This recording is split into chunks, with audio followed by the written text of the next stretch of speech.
This program is brought to you in association with First National Bank of Botswana. FNB, how can we help you? There's a general belief globally that if nurtured properly, local businesses can contribute significantly to the economy, especially in emerging markets.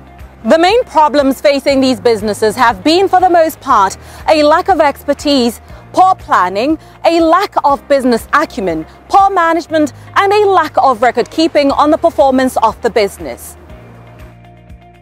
The situation is no different here in Botswana, where local companies continue to be vulnerable and exposed to countless challenges in trying to be competitive and self-sustaining businesses.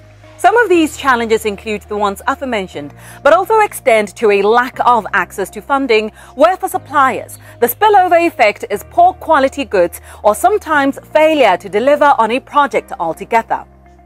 It is on this backdrop that institutions such as First National Bank of Botswana partnered with Debswana under the Debswana Citizen Economic Empowerment Program, or CEEP for short, to provide funding to suppliers of Debswana. According to the bank, the main objectives of this partnership are to leverage the mining value chain opportunities to support local business growth, increase citizen participation, and diversify the economy, including the support of locally manufactured products, which will in turn create sustainable job opportunities. But how exactly is this partnership going to create opportunities that will help citizen-owned enterprises grow and sustain themselves for meaningful citizen economic participation? Petros Sabina is on First Issues. Petros, thank you so much for coming here on First Issues and affording us your time. It's a pleasure having you on our platform. We're talking today about the bank's partnership with Debswana on the CEEP initiative. So let us understand exactly how this partnership is going to be creating opportunities that are going to help citizen-owned enterprises to grow and sustain themselves in a way that will create meaningful citizen economic participation. First of all, the Citizen Economic Empowerment Program is a bold and deliberate initiative by Debswana to support the development and growth of small and medium enterprises in Botswana via their supply or their purchasing power. Debswana has identified that over the years they've really been supporting or spending quite a lot, but not so much on the citizen companies. So it was a bold decision to say we ought to spend our money from the procurement budget in developing our SMEs, especially those that are contracted with the mine. It also is an initiative by Debswana to say they would like to see the engineers and long-term employees of Debswana graduating from their employment into entrepreneurship. This is actually supported by the belief that entrepreneurship is perhaps the solution to the many problems we have, especially that of unemployment, as well as resolving some of the social ills. So in a nutshell, Debswana provide market access in terms of awarding contracts to citizen contractors that are already listed with the mine. It's not just limited to those that are listed with Debswana at the moment. There is an opportunity for any other person with the skills or products that are required by the mine to register. So where we come in as FNB is to provide the much needed access to funding. Majority of these companies do not have collateral, do not have enough funds to actually deliver on the big contracts that Debswana is actually going to award them.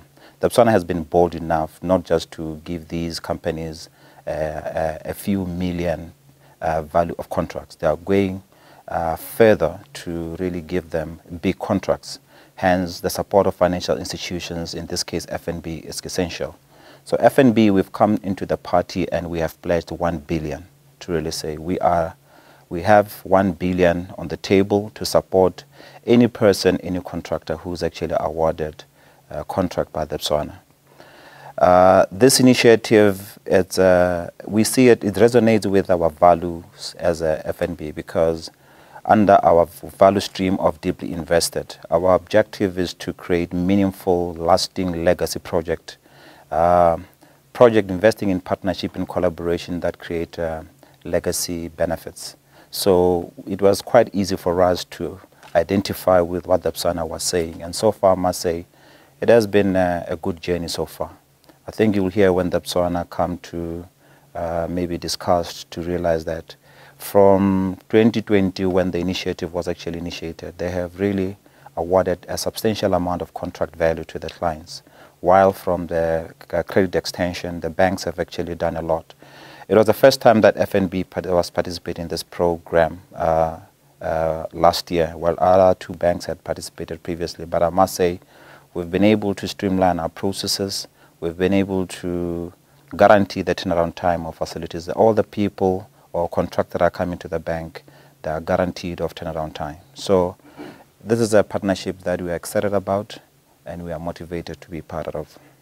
How long is this partnership going to be for, and what performance indicators do you have in place to measure its success or lack thereof? We have committed ourselves over a 5-year contract. Debswana has got a commitment that by 2024 they would have localized about 20 billion worth of spend locally.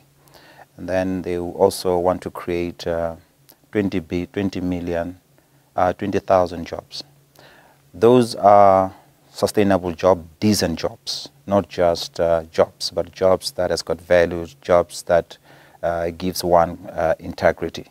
We are happy to be part of that. So for us, we are solving the big problem of unemployment together with Debswana. That 20 billion is actually a big target that we are both looking at, both Debswana and FNB, to really say if through our funding and access to funding, and if through Debswana, through their contract award, we can actually create the sustainable jobs, it will be very helpful.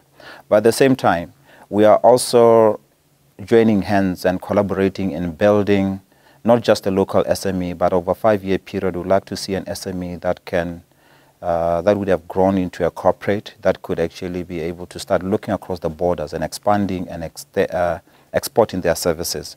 We'd like to see a locally born company providing mining services in the whole of Southern Africa, or even the whole of Africa. That is the intention. And so the objectives set for the program is quite bold. We are happy to challenge ourselves out of the normal stream, the box, where there is no box for us. We're really saying, Debswana, we are bold, and then we are willing to partner along and come along in terms of creating the sustainable big job, sustainable jobs, sustainable contracts, sustainable businesses. So the metrics in terms of how we measure performance are quite clear. Debswana, they have a clear metrics which they're able to assess how these companies are doing, how they are performing, whether it's in line with the target. And they share those reports with us, and we have an opportunity to discuss and measure and reinvent ourselves to really see, is there anything else that we can do better to make sure that we meet or live up to our objectives. Supplier Development Manager at Debswana Diamond Company, Reseroki Pidile, joined us for this discussion, taking us through the background of the company's Citizen Economic Empowerment Program.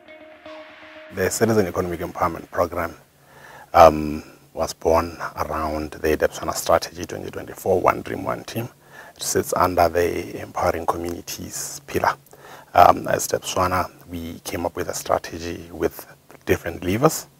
We came up with a strategy with different levers to drive building forever, and that is where Citizen Economic Empowerment falls squarely. And we wanted to positively impact the communities that we are doing business around, especially the country, the whole country as well. Not only talking about our zones of influence, that is being Janing and Orapa, and that is where Citizen Economic Empowerment comes from. And we signed a Citizen Economic Empowerment policy in line with government's same policy in 2017 that is now about to be law.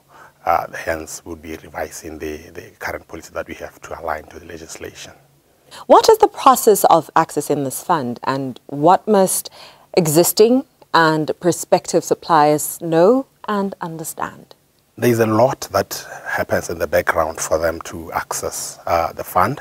Basically, what we have done since we started with the program or the project that we're doing on Citizen Economic Empowerment is we started working on infrastructure that is setting up our procurement policies and procedures to influence access to opportunities by citizens, to sway opportunities to citizens who would otherwise not qualified for these jobs with Debswana back then. And this fund comes squarely to build capacity and ensure that the citizens have the necessary equipment to provide service for Debswana. And number one, for you to be able to access this fund is you have to have a contract of some sort, starting from purchase orders to long-term contracts with Debswana. And that is where, as Petras have mentioned, that you'd find that a lot of citizens or SMMEs, they don't have collateral, so we secure and make sure that, or ensure that the bank's money is de-risked by the duration or amortizing the funds throughout the delivery of the projects or the delivery of the purchase order. There's a certain document that we sign, that is the cession agreement, where the suppliers would be signing or ceding the process from providing us with service to the bank. And then the bank will in turn help build them, help them with management of those funds. Number two, you need to be a citizen-owned company. And over and above being a citizen-owned company, we have a citizen economic empowerment matrix that looks into your performance in citizen employment, ownership, citizen employment, procurement of goods and services manufactured in the country, and contribution to corporate social responsibility. Just to highlight that employment has got different subsections. It's the number of people that we employ. Our biggest two KPIs is 20 billion spent on citizens and 20,000 jobs to be created by 2024. So the more people you employ, the more points you get from that matrix. And number of citizens as a percentage out of the total employment quota that you have. It will, the higher the percentage, the better. And going forward to meaningful employment, the number of employees who are citizens with access to medical aid in your company. And over and above that, now to the last one in terms of quality of employment, that is the number of people that earn more than 4,000 pula per month.